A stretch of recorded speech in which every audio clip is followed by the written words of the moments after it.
Hi friends, అందరూ బాగున్నారా? నేను బాగున్నానండి.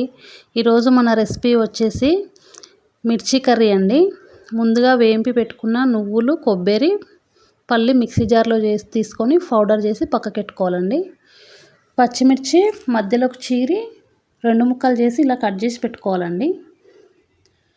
ముందుగా కడాయి పెట్టుకొని 2 స్పూన్ల నూనె వేసుకోవాలండి. అందులో జీలకర్ర, ఆవాలు వేసానండి. అవి కొంచెం ఫ్రై అవ్వగానే ఆనియన్స్ వేసుకోవాలండి.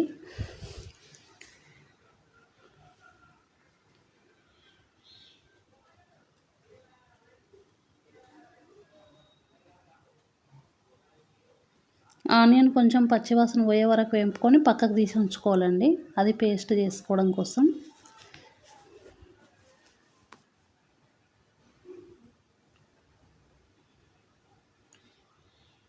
కొంచెం చల్లారిన తర్వాత మిక్సీలో పేస్ట్ చేసుకోవాలండి. మిక్సీలో వేసుకొని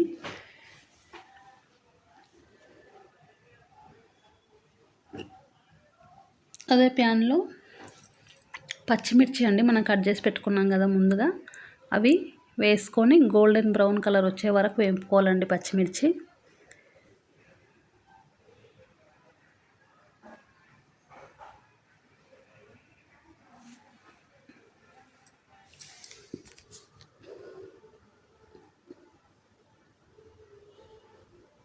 అందులోకి పచ్చిమిర్చి ఇప్పుడు పక్కకు పెట్టుకున్నాం కదండి, కొంచెం వేగిన తర్వాత పచ్చిమిర్చి కొన్ని తీసి దీంట్లో యాడ్ చేసుకోవాలండి. కొన్ని పేస్ట్ కోసం పక్కకు ఉంచాను, కొన్ని ఇందులో వేసుకున్నాను.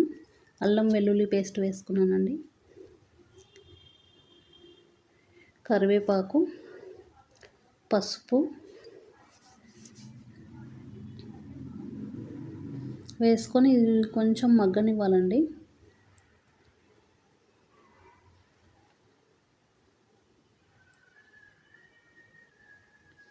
ఇవి కాస్త మగ్గిన తర్వాత చింతపులుసు పోసుకోవాలండి.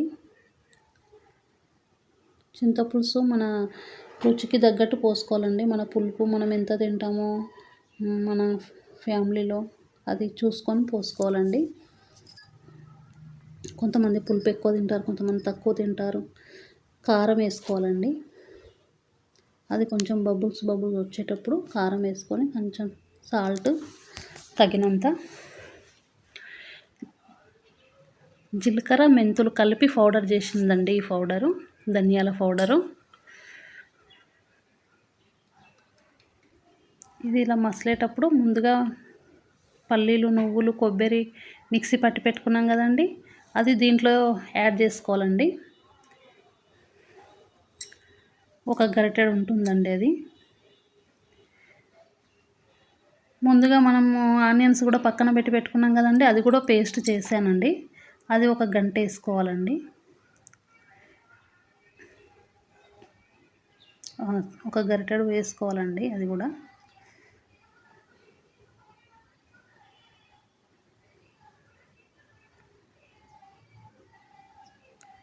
చాలా బాగుంటుందండి. ఇలా ఒకసారి ట్రై చేసి చూడండి. ఫంక్షన్లో లాగానే ఉంటుందండి, సేమ్ ఫంక్షన్లో కర్రీస్ లాగానే ఉంటాయి. ఫైనల్గా కొత్తిమీర అండి. వీడియో నచ్చినట్టయితే లైక్ చేయండి, షేర్ చేయండి, సబ్స్క్రైబ్ చేయండి ఫ్రెండ్స్.